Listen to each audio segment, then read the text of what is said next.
Hello दोस्तों, welcome back to my new video. सबसे पहले डिस्क्लेमर देना चाहूँगा कि इस वीडियो को प्योरली एजुकेशनल पर्पस के लिए ही रिकॉर्ड कर रहा हूँ। मैं कोई भी बाई या सेल का रिकमेंडेशन इस वीडियो के माध्यम से मैं आप लोगों को नहीं दे रहा हूँ। एंड एक रिमाइंडर भी देना चाहूँगा कि एक पेड टेलीग्राम ग्रुप मैंने ओपन किया है, उसमें आप लाइव मेरे साथ वन ऑन वन इंटरैक्ट कर सकते हो किसी भी स्टॉक के फंडामेंटल या टेक्निकल रिगार्डिंग। ग्रुप में ज्वाइन करने के लिए 1 टाइम का पेमेंट कीजिए एंड लाइफ टाइम का सब्सक्रिप्शन मिल जाएगा। ग्रुप ज्वाइनिंग लिंक आपको वीडियो के डिस्क्रिप्शन बॉक्स में दिया गया है। आज इस वीडियो में टोटल 3 स्टॉक्स का इंपॉर्टेंट मंथली एनालिसिस हम लोग शेयर करेंगे। तो चलिए डायरेक्टली हम लोग स्टॉक्स के मेजर ओवरव्यू के बारे में जान लेते हैं। पहला स्टॉक हमारे लिस्ट में आपके सामने है central depository services India limited यानी कि CDSL। करेंटली देखोगे तो 1272 के लेवल पे इसने क्लोजिंग दिया है 2.6% के माइनर डाउनफॉल के साथ। अब इस स्टॉक को थोड़ा सा ध्यान से समझने की कोशिश कीजिए। फंडामेंटल ओवरव्यू तो मैं दूंगा नहीं, डायरेक्टली हम लोग टेक्निकल पार्ट को कवर करते हैं, ठीक है, क्योंकि फंडामेंटल्स डेली चेंज नहीं होते हैं but technicals do change daily. अब यहाँ पे CDSL का चार्ट मैं ओपन करता हूँ।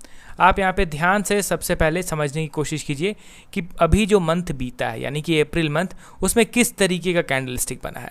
तो यहाँ पे आप ऑब्जर्व करोगे तो ये सबसे पहला चीज़ कि ऑल टाइम हाई से नीचे गिरने के बाद बॉटम लेवल पे ये कैंडलस्टिक बना है। अब इस कैंडलस्टिक में एक्चुअली हुआ क्या था, इस पूरे महीने किस तरीके का मोमेंटम हुआ था। स्टॉक ओपन यहाँ हुआ था, ऊपर गया था एंड टॉप लेवल से रिजेक्शन फेस हुआ एंड नीचे कहीं बीच में जाके क्लोज होता है, ठीक है।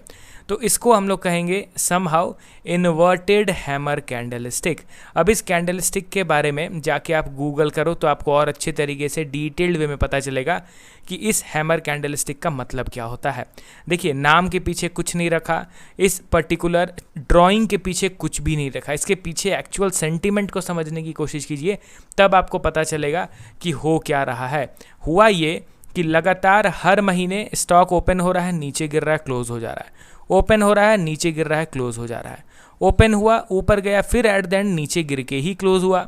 उसके अगले महीने भी ओपन हुआ, हल्का ऊपर गया बट नीचे गिर के क्लोज हुआ। तो लगातार 4 महीने से क्या हो रहा है, स्टॉक ओपन हो रहा है, नीचे गिर जा रहा है, क्लोज हो जा रहा है। बट अप्रैल मंथ में क्या हुआ, ओपन हुआ, ऊपर गया, नीचे गिर के क्लोज ज़रूर हुआ बट नेगेटिव में स्टॉक ने क्लोजिंग नहीं दिया। तो ये फर्स्ट स्ट्रेंथ का संकेत है, यानी कि इस बार first time little bit strength develop हुआ है पिछले 4 महीने के कंपैरिजन में। ये एक सिग्निफिकेंट डिफरेंस हम लोगों को दिखा 4 महीने का, अगर हम लोग कंपेयर करेंगे मूवमेंट को। तो दूसरा चीज़, ये जो आप बिहेवियर देख रहे हो स्ट्रेंथ वाला, ये किसी रैंडम लेवल पे हुआ है क्या? बिल्कुल भी नहीं। आप ठीक इसके पहले देखोगे तो एग्जैक्टली इसी पर्टिकुलर लेवल से पिछले बार भी ज़बरदस्त बाइंग हुआ था। इट मीन्स क्या है कि ये हमारा ऑलरेडी एक सपोर्ट लेवल है एंड स्टॉक अगर इस तरीके का बाइंग वाला मोमेंटम सपोर्ट लेवल पे शो करे तो क्या उसको हम लोग वियर्ड कंसीडर करेंगे? Obviously not. ये तो लॉजिकल था, सपोर्ट लेवल पे स्टॉक में लिटिल बिट बाइंग तो होगा ही होगा। कंटिन्यूअस मोमेंटम के साथ अपने सपोर्ट को तोड़ता हुआ लगातार लो पे लो क्रिएट करता चला जाए, ऐसा नहीं होता है। दूसरा चीज़ आप ये ध्यान दीजिए कि सपोर्ट पे अगर बाइंग हो रहा है, इट मीन्स ये भी ज़रूरी नहीं कि यहाँ से स्टॉक श्योर शॉट रिवर्स करेगा ही करेगा। इतना तो कोई प्रॉपर मैंडेट रूल तो नहीं बनाया गया है सेबी के द्वारा कि अगर कोई स्टॉक नीचे गिर के सपोर्ट पे आ रहा है इट हैज़ टू राइज, इसको ऊपर जाना ही जाना है, ऐसा तो नहीं है ना भाई। स्टॉक सपोर्ट पे आता है, सपोर्ट पे थोड़ा टाइम बिता के सपोर्ट को तोड़ के नीचे भी तो गिर जाता है ना। तो यहाँ पे तो प्रॉपर हम लोग यहाँ पे 100% तो श्योरिटी नहीं दे सकते हैं ना कि नहीं भाई सपोर्ट पे आया तो उसको ऊपर उठना ही उठना है। तो इसीलिए सपोर्ट पे आया, हल्का फुल्का बाइंग एक्टिविटी हुआ, वेल एंड गुड। थोड़ा सा अलर्ट एंड कॉशियस हम लोग ज़रूर रहेंगे बट सबसे इंपॉर्टेंट कि क्रिटिकल लेवल्स पे हमेशा हम लोग को न्यूट्रल माइंडसेट रखना रहता है। यहाँ पे हम लोग न्यूट्रल रहेंगे। एक ये इस तरीके का इन्वर्टेड हैमर बन तो ज़रूर गया बट इस कैंडलस्टिक का कोई इंपॉर्टेंस नहीं रहेगा जब तक ये प्रॉपर एक्टिवेट ना कर दे। एक्टिवेट कैसे होता है? एक अच्छा खासा बुलिश ग्रीन कैंडलस्टिक के फॉर्मेशन के बाद, जो कि इस हैमर कैंडलस्टिक के हाई के ऊपर जाके क्लोज हो। यानी कि सपोज़ कीजिए कि एक इस तरीके का ग्रीन कैंडल बनता है, रुक जाइए, यहाँ पे इस तरीके का एक ग्रीन कैंडल बनता है जो कि इस हाई के ऊपर यहाँ कहीं जाके क्लोज हो रहा है। इट मीन्स ये जो कैंडल स्टिक है ये एक्टिवेट हो गया। अब इसके पीछे भी प्रॉपर सेंटीमेंट अगर आप कहोगे तो मैं किसी नेक्स्ट वीडियो में वो भी एक्सप्लेन कर दूंगा कि क्यों इसके बाद एक प्रॉपर ग्रीन कैंडल इसके हाई के ऊपर रिक्वायर्ड रहता है एंड क्यों उसके बाद हम लोग उसको बुलिश मानने लग जाते हैं।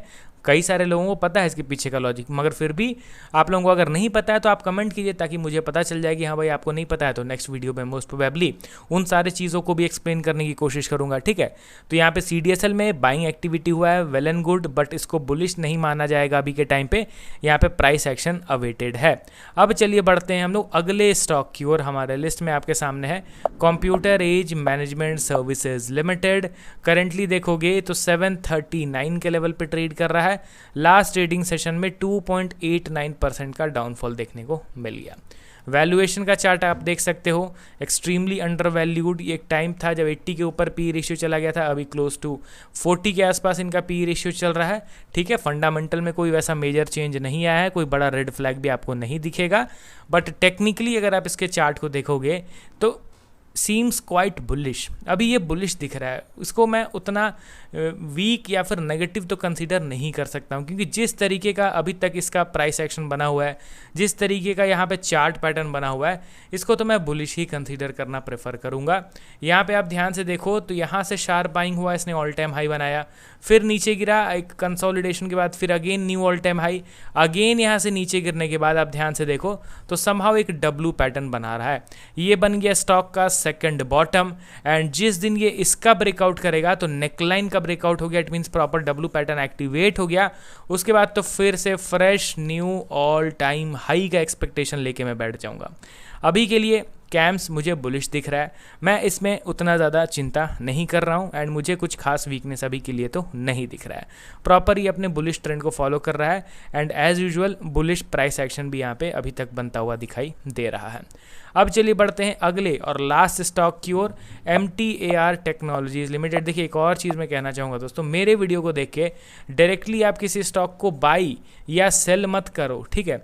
फिर आप बाई या सेल करोगे, फिर कहोगे कि नहीं सर आपके कहने पे मैंने बाई कर लिया, स्टॉक तो नीचे गिर गया, आपके कहने पे मैंने स्टॉक को सेल कर दिया, स्टॉक ऊपर चला गया। नहीं, मैं कोई भी बाई या सेल का रिकमेंडेशन नहीं दे रहा हूँ, मैं अपना पॉइंट ऑफ व्यू बता रहा हूँ, मैं प्राइस एक्शन आप लोगों को बता रहा हूँ, किस तरीके से प्राइस को ऑब्जर्व करना है, ताकि आप खुद से इन सारे कॉन्सेप्ट को अपने एनालिसिस में इंप्लीमेंट कर पाओ। अगर डायरेक्टली बाई या सेल बताना रहता है तो मैं प्रॉपर लॉजिक एंड एक्सप्लेनेशन नहीं दे रहा होता कैंडलस्टिक्स एंड चार्ट पैटर्न का, समझ रहे हो ना। अगर आप बाई सेल कर रहे हो तो उसके सोलली रिस्पॉन्सिबल आप रहोगे, आप मुझे ब्लेम मत कीजिएगा, ठीक है। मैं फिर से कहता हूँ, रेफरेंस के तौर पे मेरे वीडियो को देखिए for educational purpose only, but at the end decision आपका खुद के एनालिसिस पे होना चाहिए, तभी आप कॉन्फिडेंस के साथ अप्स एंड डाउन्स वॉलेटिलिटी में भी स्टॉक्स को होल्ड कर पाओगे, ठीक है। MTAR टेक्नोलॉजीज़ को देखा जाए तो ज़बरदस्त बाइंग मोमेंटम हो रहा है। अभी फ़िलहाल के लिए अप्रैल मंथ में स्टॉक में 86% का ज़बरदस्त तेज़ी देखने को मिल रहा है। देखिए सिंपल है, ये स्टॉक अपने होल्डर्स को रिवॉर्ड दे रहा है, जिन्होंने इसको पेशेंस के साथ होल्ड किया। अभी जिन्होंने इसको लोअर लेवल पे खरीद रखा है वो सिर्फ रैली को एंजॉय करेंगे। मैं पर्सनली यहाँ पे फ्रेश बाइंग, फ्रेश एंट्री के लिए कोई भी लेवल नहीं ढूंढ रहा हूँ। मैं अगर लोअर लेवल पे खरीदा रहूँगा तो मैं बैठा रहूँगा, रैली को एंजॉय करूँगा, बट फ्रेश बाइंग के लिए अभी मैं बिल्कुल भी इसको कंसिडर नहीं करना चाहूँगा, ठीक है।